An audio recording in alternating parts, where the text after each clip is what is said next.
Hola hermanos, ¿cómo están? Muy buenas tardes. Les saludamos a cada uno de ustedes en el amor del Señor, esperando que se encuentren bien, esperando que se encuentren en familia, en sus hogares, sin mayores inconvenientes, sin mayores problemas. Y bueno, deseando también que el Señor les bendiga, que el Señor esté con ustedes.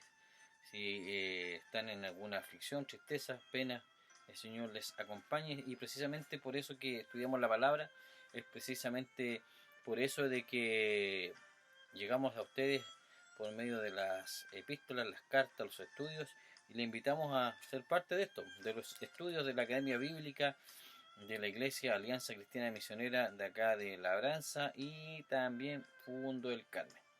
Saludamos también a la Iglesia Hermana de Boyilco, acá cercano a nuestra congregación de Labranza hacia el campo, y a todo oyente, a todo hermano que está recibiendo estas lecciones, esta porción de las escrituras que semana a semana estamos subiendo por medio de la plataforma de YouTube. Así que hermanos, sean todos bienvenidos y vamos a comenzar orando. Padre bueno, Padre lleno de esa gracia que es difícil de a veces de recibir.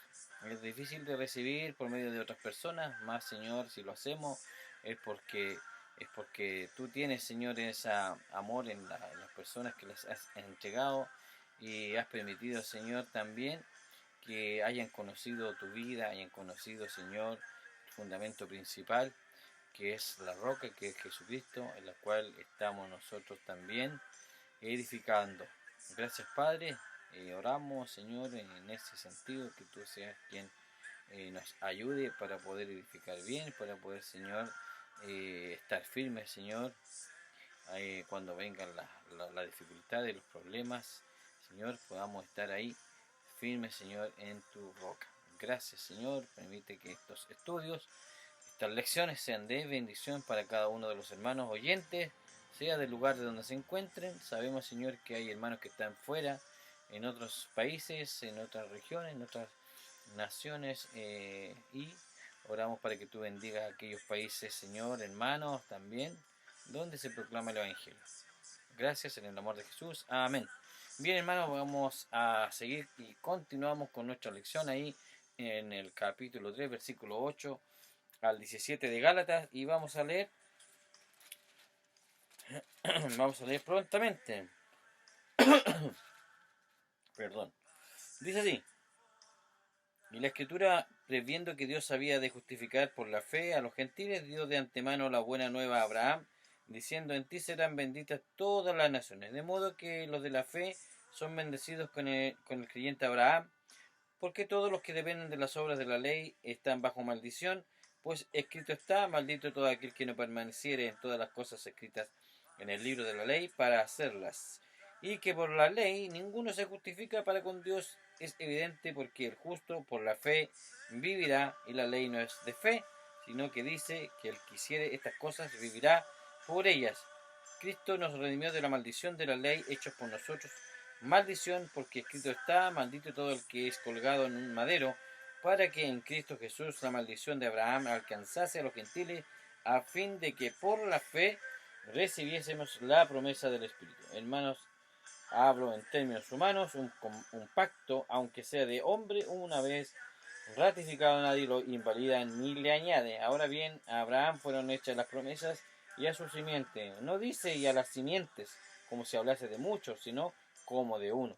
Y a tu simiente, la cual es Cristo. Esto pues digo: el pacto previamente ratificado por Dios para con Cristo, la ley, que vino 430 años después, no lo abroga para invalidar la promesa. Porque si la herencia es por la ley, ya no es por la promesa, pero Dios la concedió a Abraham mediante la promesa. Leímos hasta el 18.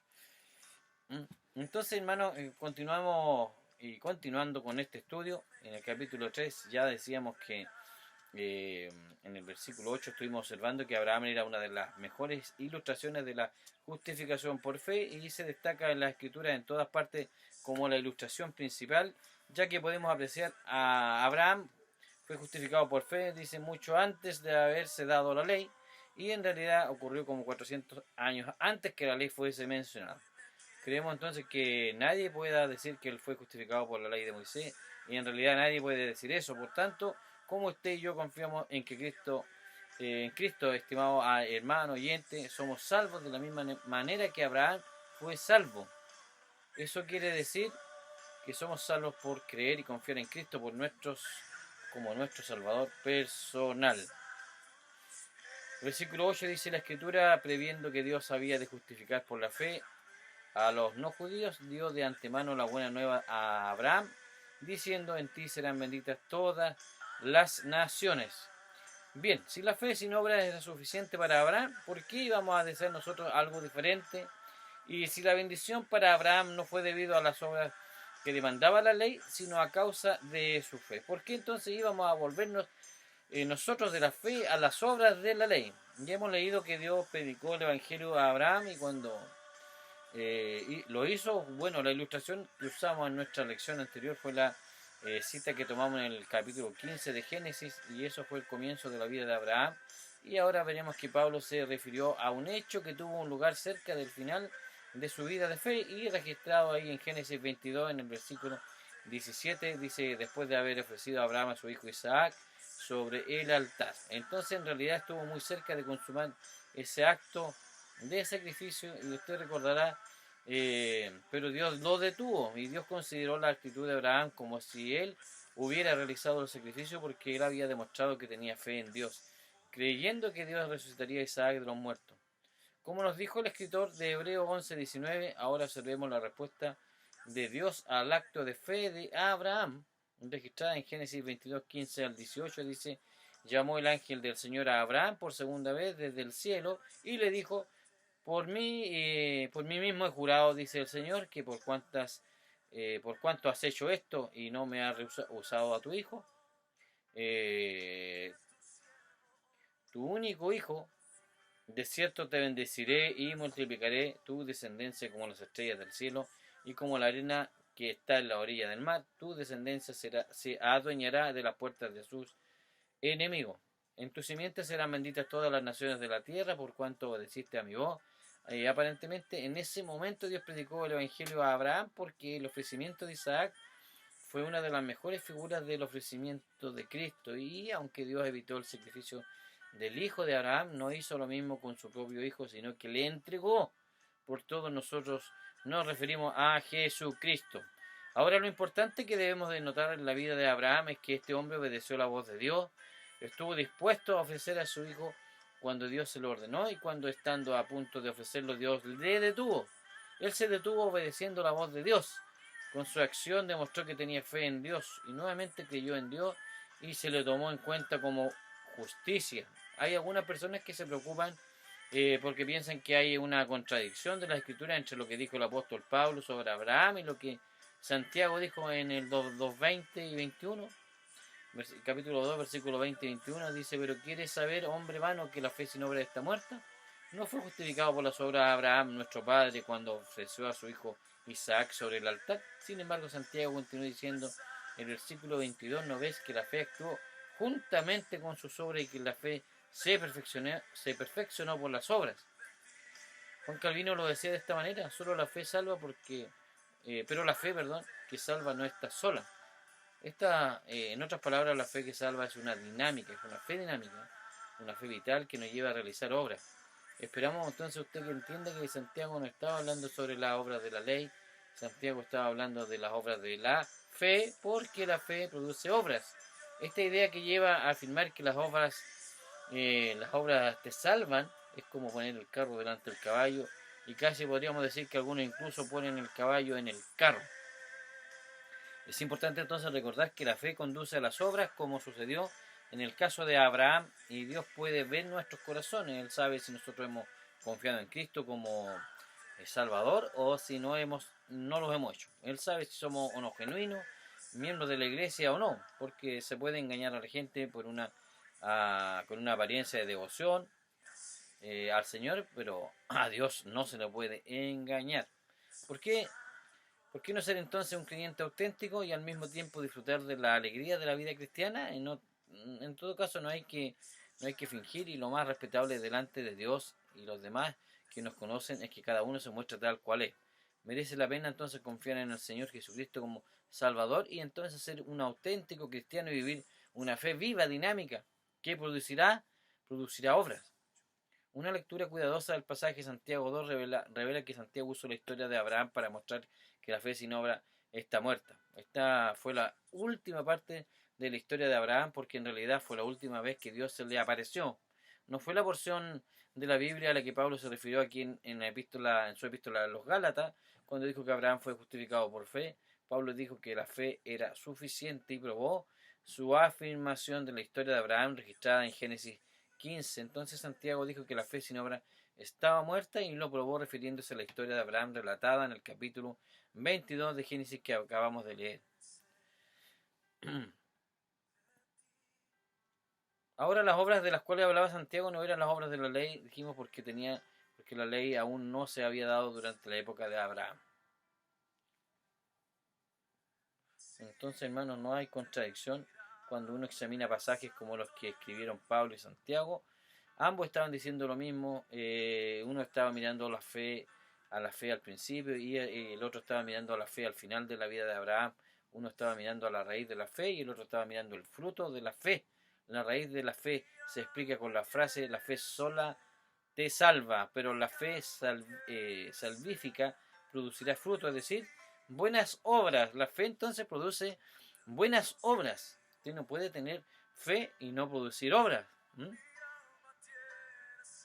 Eso está muy claro. O nuevamente, como dijo Juan Calvino, solo la fe salva, pero la fe que salva no está sola. Sigamos ahora entonces nuestra lectura ahí en el versículo 9. Dice: de modo que los que tienen fe son bendecidos con el creyente Abraham. En otras palabras, Dios salva al pecador hoy en la misma base en la cual salvó a Abraham, es decir, Él le pide fe al pecador. Él le pidió a Abraham que creyera que Él iba a hacer ciertas cosas por él. Y Dios nos pide a usted y a mí, estimado oyente, que creamos que Él ya ha hecho ciertas cosas por nosotros al entregar a su Hijo Jesucristo para que muriera por nosotros. Así que la fe es la manera especial por la cual el hombre es salvo. Ahora, en el versículo 10 dice del capítulo 3 de la epístola a los Gálatas: todos los que dependen de las obras de la ley están bajo maldición, pues escrito está: maldito sea el que no permanezca en todas las cosas escritas en el libro de la ley para cumplirla.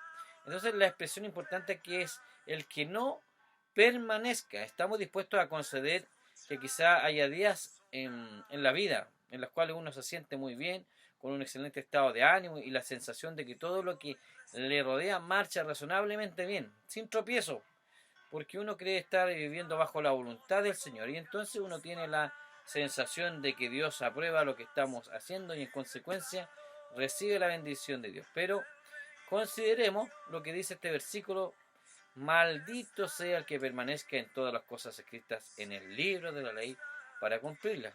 ¿Qué le parece eso? ¿Qué le parece eso?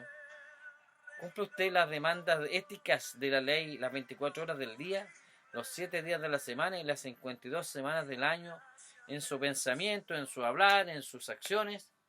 Al ser usted humano, o al ser nosotros humanos, en algunos momentos de nuestra vida nos podemos sentir defraudados o deprimidos. Nadie se siente optimista de manera exultante en todo momento, en todo tiempo. Hay momentos de desilusión o desánimo con nuestra naturaleza física o no controlada por el Espíritu de Dios, cuando usted es consciente de su debilidad y se siente indefenso, superado por las circunstancias. En esos momentos usted no está en condiciones de cumplir las demandas de la ley, o por otra parte no le apetece hacerlo y entonces los principios de la ley solo pueden condenarle. Son esos días los que el apóstol Pablo en Efesios 6 calificó como el día malo. Si usted tiene un buen día o está pasando por un buen momento y vive bajo los principios espirituales de la ley, no recibirá ningún premio por ello. Supongamos que yo cumplo con la ley en la ciudad donde vivo por muchos años consecutivos, pero un mal día voy a hacer algo en contra de la ley. Voy a hacer algo que va en contra de la ley. ¿Sabe usted lo que va a pasar? Pues los representantes de la ley me pondrán una sanción acorde con la gravedad de la infracción. Es que la ley no le da premio a uno, sino que lo penaliza. Y en el ámbito espiritual sucede lo mismo. La ley no da vida, sino que penaliza, castiga, ¿cierto?, aquella falta.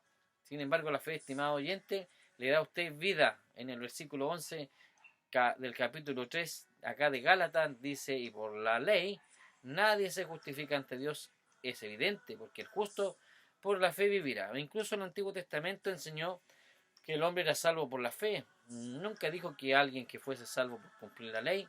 Nunca hemos leído acerca de que alguien vivió en aquella época y fuera salvo por haber cumplido las demandas de la ley dada por Moisés. Como es sabido, el centro del sistema mosaico era el sistema de sacrificios. Moisés se alegró de que Dios extendiera su misericordia y gracia al pueblo, incluso en la época en que estaban bajo la ley, y su rostro resplandeció. El libro de Habacuc, capítulo 2, versículo 4, dice: más el justo por su fe vivirá. De paso, debemos decir que esta declaración se menciona 3 veces en las 3 cartas principales de la doctrina cristiana, aquí en Gálatas, también en Romanos y luego en la carta a los Hebreos. Y tiene un énfasis particular en cada una de ellas, el justo, es decir, la justificación se enfatiza en la epístola a los romanos, vivirá, es decir, vivir, se menciona en el capítulo 11 de la epístola a los hebreos, y como estamos viendo aquí en Gálatas, dice, y ya habíamos mencionado anteriormente, el énfasis la coloca sobre la fe. Notemos ahora lo que dice Pablo aquí en el versículo 12, pero la ley no procede de la fe, sino que dice, el que haga estas cosas vivirá por ellas. Es también, entonces un versículo importante. La fe y la ley son principios contrarios para la salvación y también lo son para el vivir la vida cristiana. El uno anula al otro. Está diametralmente opuesto el uno al otro. Si usted ha resuelto vivir intentando cumplir la ley, entonces permítanos decirle que no puede ser salvo. Al ser contrarios, estos principios no se pueden combinar. Dios no ha dispuesto, escúchelo bien, Dios no ha dispuesto su plan de salvación de manera que alguien puede ser salvo por la fe y también por la ley. Si usted quiere optar por la ley, entonces puede intentarlo, pero debemos advertirle que Dios ya ha dicho que usted no podrá ser salvo por ese medio, ni tampoco podrá vivir la vida cristiana cumpliendo la voluntad de Dios de esa manera. Entonces, como acabamos de leer, la ley no se basa en la fe, no tienen en cuenta a la fe, se limita a declarar que el que observa sus preceptos vivirá por ello. Quiere decir que solo un cumplimiento total de los preceptos de la ley recibirá la aprobación divina. Pero ¿cómo llevar a la práctica este cumplimiento? ¿Cómo llevar a la práctica este cumplimiento? Entonces resulta imposible. La ley termina por condenar a una persona. Para que le quede bien claro, usted no va a poder cumplir la ley. Si no entrega la vida a Cristo y la fe en Cristo es la que lo salvará y no la ley. Entonces en el capítulo 13, versículo 13, Cristo nos redimió Cristo nos redimió de la maldición de la ley, haciéndose el mismo maldición por nosotros, pues está escrito: maldito todo el que colgado en un madero. Cristo nos ha redimido de la maldición de la ley. Como acabamos de leer y explicar, la ley nos condenaba. Recordemos entonces que hemos dicho también que no recibíamos ningún premio por cumplir sus preceptos, porque si quebrantábamos uno solo de ellos, la ley ya ha previsto el castigo. Por ello Cristo nos rescató de aquella maldición de la ley. ¿Y cómo lo hizo? Haciéndose maldición, dice, por causa nuestra, es decir, sufrió nuestro castigo. Y el versículo 13 continúa diciendo: porque está escrito, maldito todo aquel que es colgado en un madero. Este es un gran pasaje de las Escrituras del Antiguo Testamento, por cierto, un pasaje notable por varias razones. Una de ellas es que los hijos de Israel no colgaban a la gente en un madero como un método de ejecución pública. En cambio, para justificar a los criminales utilizaban la lapidación, es decir, apedreándoles. Los turistas en esas tierras se han preguntado a veces por qué los judíos utilizaban ese método de aplicar la pena capital, y les ha llamado la atención la gran cantidad de piedras que hay por todas partes. Pero esa era la forma de tratar a los criminales más malos, a los que constituían un peligro para la convivencia social, y usaban ese método para que sirviera de ejemplo a los demás. En Deuteronomio capítulo 21, versículos 22 y 23, y aquí estamos leyendo de la ley, dice: si alguien ha cometido algún crimen digno de muerte y lo hicieres morir y lo hacéis morir colgado en un madero, no dejaréis que su cuerpo pase la noche sobre el madero, sin falta lo enterrarás el mismo día, porque maldito por Dios es colgado. Así no contaminarás la tierra que el Señor tu Dios te da por heredad. Es decir, si él había cometido algún crimen horrible, luego de haber sido apedreado hasta la muerte, entonces se tomaba su cuerpo y se le colgaba en un madero para que sirva de ejemplo a los demás. Pero el cuerpo no debía dejarse allí toda la noche. ¿Por qué? Porque era maldito, dice. Es decir, que su posición evidenciaba públicamente el rechazo. Ahora el Señor Jesucristo llevó nuestra maldición. ¿Y cuándo la llevó? ¿Acaso fue cuándo? ¿Cuando Él nació? ¿Cuándo fue? ¿Acaso se convirtió en una maldición durante los años silenciosos de su vida, de los cuales tenemos tan poca información? ¿Mm? ¿O no? ¿Por qué se hizo maldito el Señor Jesucristo ahí? Por causa nuestra. Lucas 1.52 dice que Jesús crecía en sabiduría y en estatura y en gracia para con Dios y los hombres. Y no se convirtió en maldición durante su ministerio público en la tierra, tampoco, ciertamente tampoco, porque fue durante ese ministerio que su padre dijo en Mateo 3.17, este es mi hijo amado en quien tengo complacencia. Entonces tiene que haber sido mientras estaba colgado en la cruz, cuando se convirtió en una maldición. Así fue. Pero también se dice, y los estudiosos lo dicen,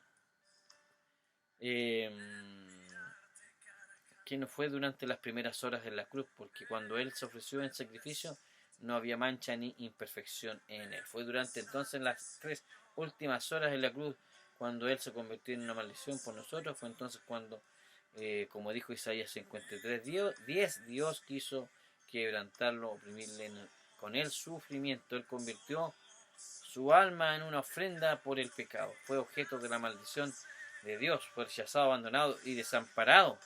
En la frase maldito todo el que es colgado en un madero, destacamos que la palabra griega para madero es chulón, que significa también árbol. Que contraste tenemos aquí. Él fue la cruz. Él fue a la cruz de Cristo, ¿cierto? Él fue a la cruz.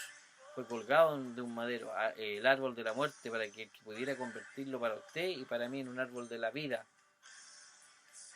Notemos ahora lo que dice el versículo 14, dice, para que en Cristo Jesús la bendición de Abraham alcanzara a los no judíos, a fin de que por la fe recibiéramos la promesa del Espíritu. Isaías tuvo la ley por 1500 años y fracasó en vivir de acuerdo con sus preceptos.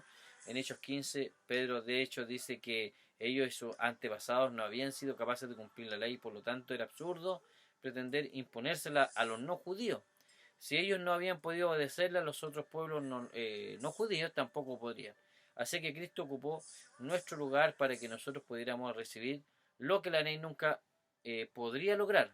Por ello el Espíritu de Dios ha sido un don peculiar en esta época de gracia, la gracia y la misericordia de Dios, época inaugurada por la muerte y resurrección de Jesucristo. Versículo 15 dice, en manos hablo en términos humanos, un pacto, aunque sea hecho por un hombre, una vez ratificado nadie lo invalida ni le añade. Aquí Pablo puso un ejemplo sobre los métodos de ratificar compromisos solemnes, aún en el caso de un pacto humano, cuando un hombre hace un trato y lo respalda con su firma, nadie puede anularlo ni agregarle nada. Lo que el apóstol quería explicar era que si aún los seres humanos se sienten obligados a respetar esas reglas guiados por un sentimiento de justicia, mucho más puede esperarse de Dios.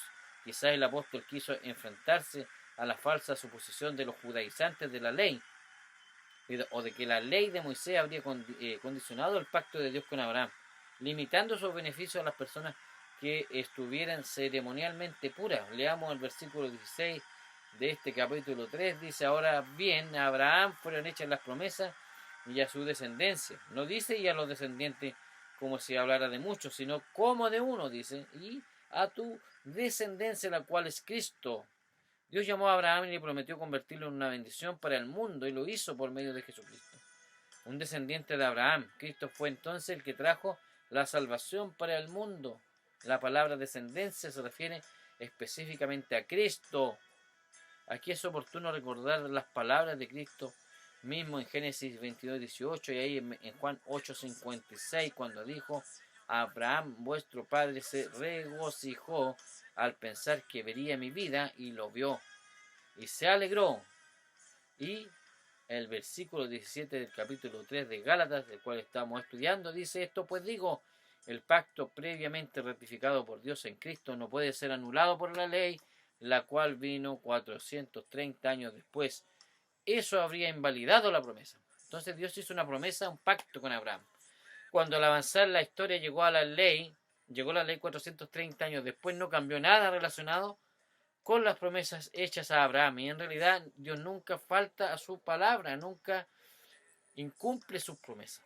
Y le había prometido al patriarca que le iba a dar una tierra y un hijo y un pueblo formado por multitudes que resultarían imposibles de contar. Y Dios cumplió esa promesa.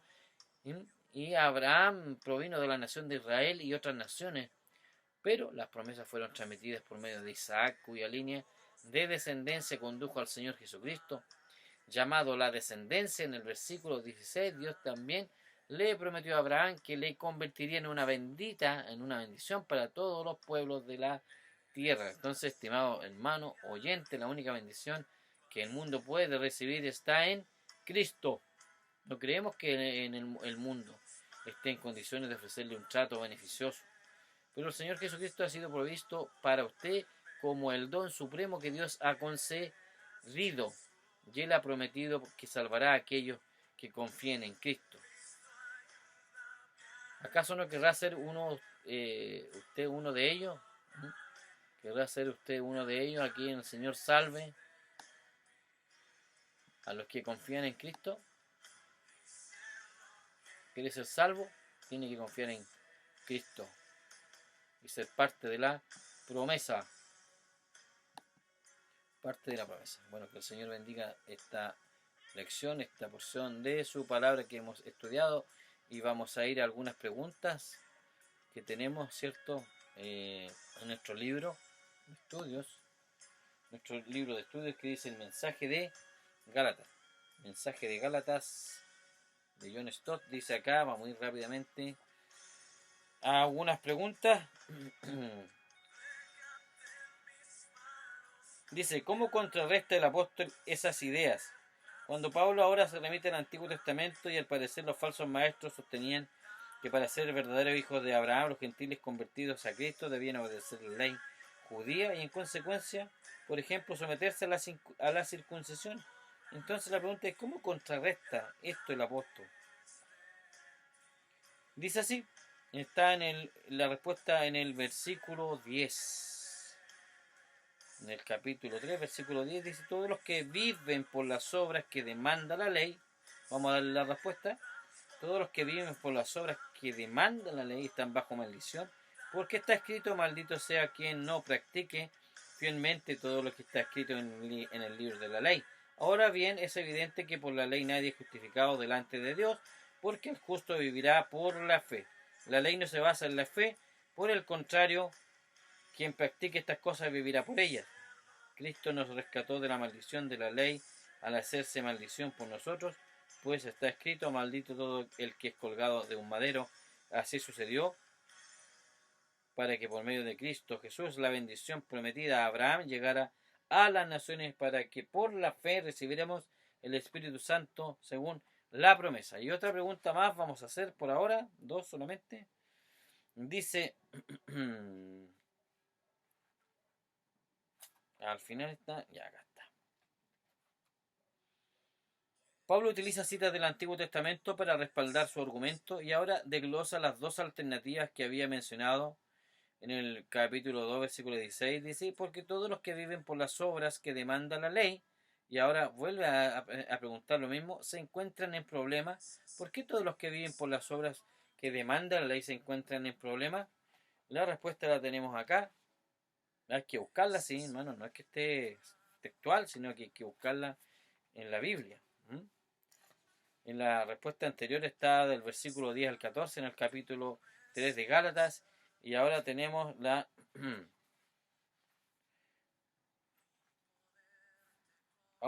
respuesta en el capítulo 3, versículo 10 al 14 de Gálatas, y la anterior estaba en el versículo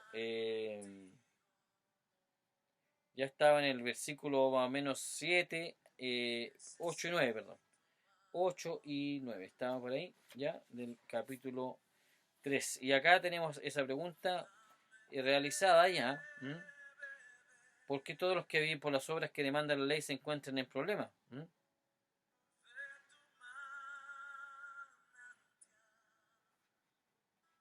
Ahí está. Y la pregunta, la respuesta está, dice, así fue con Abraham, le creyó a Dios y esto se le tomó en cuenta como justicia, como justicia, se le tomó como justicia. Entonces la alusión de Pablo a Abraham fue un golpe maestro. Sus opositores judaizantes consideraban a Moisés su maestro, de modo que el apóstol volvió siglos atrás hasta el mismo Abraham. Su cita es el de Génesis 15:6, ¿cierto? ¿Se acuerdan ustedes? Lo habíamos ya leído. Ahí está la respuesta. Y espero que nos podamos ver la próxima semana. Que el Señor les bendiga. Y hasta pronto. Hasta pronto. Y vamos a terminar orando. Padre, Señor, al despedirnos queremos, Señor, desear a cada hermano oyente, a cada persona que está también escuchando, que sea de bendición, Señor, este estudio. Que seas tú hablándole a su vida, puedas transformarle su vida, puedas también, Señor, usarlos para tu gloria. Gracias, Señor, por esta lección, por este estudio. Y permite, Señor, que podamos ver, nuevamente podamos estar transmitiendo y podamos estar junto a nuestros hermanos la próxima semana. Gracias, Señor, en el amor de Jesucristo. Amén. Bien, hermanos, ahora sí nos despedimos. Que el Señor les guarde y les bendiga.